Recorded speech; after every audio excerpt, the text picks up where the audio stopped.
खुश आमदीद बच्चों, मैं वहाब सर एक बार फिर आप लोगों से मुखातिब हूँ।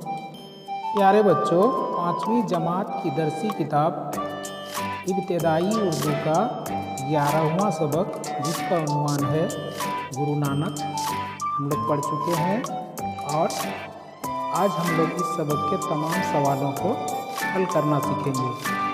तो आइए शुरू करते हैं। तो जैसा कि यहाँ पर पेज नंबर 91 में दिया है, सोचिए, बताइए और लिखिए। तो बच्चों, यहाँ पर इन दिए गए सवालों के जवाब चंद लफ्ज़ों में या एक दो जुमलों में देना है। जैसे सवाल नंबर 1 में देखते हैं, हमारा मुल्क किस तहज़ीब का नमूना है। तो इस सवाल का जवाब लिखेंगे, हमारा मुल्क गंगा जमनी तहज़ीब का नमूना है।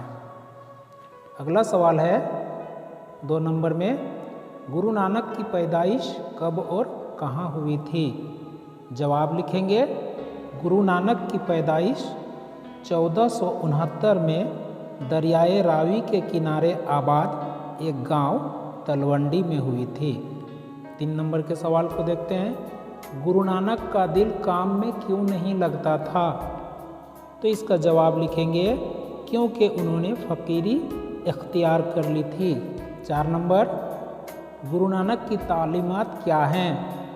इसका जवाब लिखेंगे, गुरु नानक की तालीमात हैं, जात पात के बिना पर इंसानों के बीच कोई फ़र्क नहीं होना चाहिए, सभी बिना किसी भेदभाव मश्तरका रसोई यानी लंगर में खाना खाएं। 5 नंबर में देखते हैं, गुरु नानक की तालीमात किस किताब में जमा की गई हैं। जवाब लिखेंगे, गुरु नानक की तालीमात गुरु ग्रंथ साहब किताब में जमा हैं। और सबसे आखिर 6 नंबर में, गुरु नानक आखिर में कहाँ आबाद हुए। तो जवाब लिखेंगे, गुरु नानक आखिर में करतारपुर में आबाद हुए, जिसे आजकल डेरा नानक साहब कहते हैं। तो चलिए इसको हम लोग मुकम्मल कर लिए। अगले सवाल की ओर चलते हैं, खाली जगहों को सही लफ्ज़ों से पूर्ण कीजिए। तो कौन कौन से अल्फाज हैं, फ़िक्रमंद, फ़कीरी, गंगा जमनी, लंगर, तहरीक। तो पढ़कर देखिए और जहाँ पर जो लफ्ज़ मुनासिब होगा भरते हुए जुमले को पूरा कीजिए। नंबर 1 में देखते हैं, हमारा मुल्क गंगा जमनी तहज़ीब का नमूना है। तो यहाँ पर गंगा जमनी भरेंगे। इसी तरह से 2 नंबर में, भक्ति तहरीक के नाम से भी एक तहरीक चली थी। तो चलिए यहाँ तहरीक भरेंगे। 3 नंबर, गुरु नानक के वालिद उनकी तरफ से बहुत फ़िक्रमंद रहते थे। 4 नंबर, उन्होंने घर बार छोड़कर फ़कीरी इख्तियार कर ली। और 5 नंबर में, गुरु नानक ने इस बात पर जोर दिया था कि उनके मानने वाले लंगर में खाना खाएं। तो यहाँ पर लंगर भरेंगे। अगले सवाल की ओर चलते हैं, इन लफ्ज़ों के मुतज़ाद लिखिए। तो मुतज़ाद मतलब उल्टा। तो चलिए लिखते हैं, मोहब्बत का नफ़रत, अमन का जंग, जुनूब सुमाल, खरा खोटा, नफ़ा नुकसान, आबाद वीरान, इंसान हैवान और शुरू आखिर। तो चलिए इसको भी हम लोग मुकम्मल कर लिए। अब हम लोग पेज नंबर 93 में देखेंगे। नीचे दिए हुए जुमलों को पढ़िए और उनमें से इस्म और ज़मीर तलाश करके खाली जगहों में लिखिए। तो बच्चों, जैसा कि हम लोग पहले पढ़ चुके हैं, किसी शख्स, जगह या चीज़ों के नाम को इस्म कहते हैं और इस्म के बदले में जिस लफ्ज़ का इस्तेमाल किया जाए उसे ज़मीर कहते हैं। तो आइए पढ़कर देखते हैं, गुरु नानक की पैदाइश तलवंडी गांव में हुई। तो यहाँ पर गुरु नानक और तलवंडी ये दोनों इस्म हैं। इसी तरह से इस गांव को अब ननकाना साहब कहते हैं। इस जुमले में ननकाना साहब इस्म है और इस जमीर है, वो गांव के बदले में इस्तेमाल हुआ है।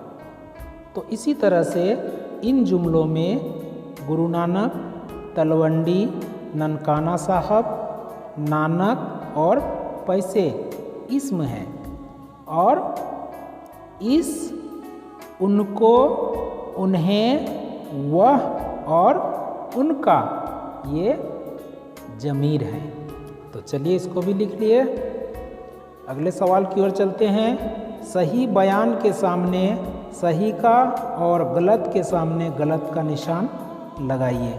नंबर 1 में हमारे मुल्क में बहुत से मज़हबों के मानने वाले रहते आए हैं, ये सही है, यहाँ पर सही का निशान लगाते हैं। नंबर 2, गुरु नानक की पैदाइश किसान के घर में हुई थी, ये भी सही है।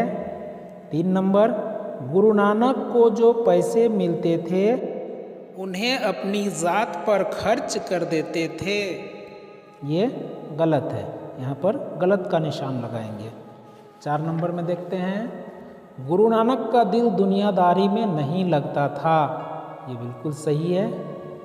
5 नंबर, गुरु नानक आखिरी वक्त में तलवंडी गांव आए, ये गलत है। 6 नंबर, ननकाना साहब दिल्ली के पास वाक़ है, ये भी गलत है। तो चलिए इसको हम लोग मुकम्मल कर लिए। अगले सवाल की ओर चलते हैं। सबक में एक लफ्ज़ आया है फ़िक्रमंद, ये फ़िक्र और मंद से मिलकर बना है। आप भी मंद लगाकर 5 अल्फाज खाली जगहों में लिखिए, जैसे दौलत और मंद मिलाकर दौलतमंद, ज़रूरत और मंद मिलाकर ज़रूरतमंद। तो यहाँ पर अब मंद लगाकर 5 अल्फाज लिखिए, जैसे लिखेंगे अक्लमंद, हुनरमंद, रजामंद, सेहतमंद और अकीदतमंद। चलिए इसको भी पूरा कर लिए। अगले सवाल की ओर चलते हैं। नीचे दिए हुए लफ्ज़ों को सही खानों में लिखिए। तो बच्चों यहाँ पर इन गुब्बारों के अंदर जो अल्फाज लिखे गए हैं उनमें से वाहिद और जमा लफ्ज़ों को अलग अलग करके लिखना है। तो इन दिए गए लफ्ज़ों में वाहिद हैं, जैसे सफ़र, खादिम, तालीम, वाक़या, आदत, दफ्तर और पैगाम। तो ये सभी वाहिद हैं, इसको हम वाहिद वाले खानों में लिख दिए। और अब जमा अल्फाज को लिखेंगे। तो तहरीकात, हुकूक, इंतज़ामात, बच्चों, जिम्मेदारियाँ, मज़ाहब और फ़ुक़रा, ये सभी जमा हैं। तो चलिए इसको जमा वाले खानों में लिख दिए। आइए अब हम लोग पेज नंबर 95 में देखते हैं। अमली काम, गुरु नानक के बारे में 5 जुमले लिखिए। तो बच्चों मुझे उम्मीद है आप लोग इस सबक को पढ़कर आसानी के साथ 5 जुमले लिख लेंगे। तो हम लोग अगले सवाल की ओर चलते हैं। बुलंद आवाज़ से पढ़िए और खुशखत लिखिए। तो आइए देखते हैं कौन कौन से अल्फाज हैं। ननकाना, वाक़या, ज़रूरतमंद, सिलसिला और मुक़द्दस। तो बच्चों ये सबक यहीं पर मुकम्मल होता है। अब वहाब सर को इजाज़त दीजिए। शुक्रिया, खुदा हाफिज़।